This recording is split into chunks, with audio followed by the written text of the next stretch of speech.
नमस्कार दोस्तों, एक बार फिर से स्वागत है सुमति माइन यूट्यूब चैनल में। आज हम आपके लिए लेकर आए हैं माता शैलपुत्री की कथा।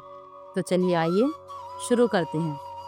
नवरात्रि का पावन त्योहार प्रारंभ होने वाला है। दोस्तों, नवरात्रि का ये पावन त्योहार 9 दिनों तक मनाया जाता है। इन 9 दिनों में माँ दुर्गा के 9 अलग-अलग स्वरूपों की पूजा की जाती है। नवरात्रि के पहले दिन माँ दुर्गा के शैलपुत्री स्वरूप की पूजा की जाती है। उनका वाहन वृषभ यानी बैल है, इसलिए वे वृषारूढ़ा भी कहलाती हैं। उनके दाहिने हाथ में त्रिशूल और बाएं हाथ में कमल होता है। बहुत समय पहले की बात है, जब देवताओं और असुरों के बीच लगातार युद्ध चल रहा था। उसी समय प्रजापति दक्ष की पुत्री सती भगवान शिव की पत्नी थी। एक बार दक्ष ने एक विशाल यज्ञ का आयोजन किया, लेकिन उसने जानबूझकर भगवान शिव को आमंत्रित नहीं किया। सती अपने पति शिव की इच्छा के विरुद्ध यज्ञ में शामिल होने के लिए गईं। वहां उन्होंने देखा कि उनके पिता दक्ष भगवान शिव का अपमान कर रहे हैं। ये सहन न कर पाने के कारण सती ने अपने शरीर को योग अग्नि में भस्म कर लिया। इस घटना से भगवान शिव अत्यंत क्रोधित हो गए और उन्होंने वीरभद्र को भेजकर दक्ष के यज्ञ को नष्ट कर दिया। सती के वियोग में भगवान शिव ने संसार से विरक्त होकर तपस्या में लीन हो गए।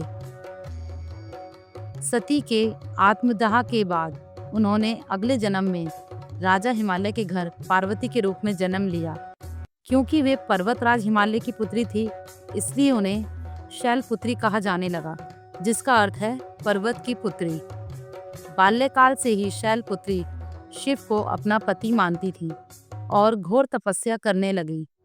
उनकी तपस्या इतनी कठोर थी कि उन्होंने हजारों वर्षों तक केवल पत्तों और फिर जल तक का त्याग कर दिया। अंततः उनकी निष्ठा और समर्पण से प्रसन्न होकर भगवान शिव ने उन्हें अपनी पत्नी के रूप में स्वीकार कर लिया और वे देवी पार्वती के रूप में पूजित हुई। शास्त्रों के अनुसार जो भक्त नवरात्रि के पहले दिन माता शैलपुत्री की पूजा करता है, वह जीवन में स्थिरता, संयम और मानसिक शांति प्राप्त करता है। माता की आराधना से सभी कष्ट दूर होते हैं और सुख समृद्धि प्राप्त होती है। ओम देवी शैलपुत्रे नमः मंत्र का जाप करने से मनोवांछित फल की प्राप्ति होती है। कथा देवी शैलपुत्री के महात्म्य को दर्शाती है और उनके श्रद्धा रखने वालों को भक्ति और शक्ति प्रदान करती है।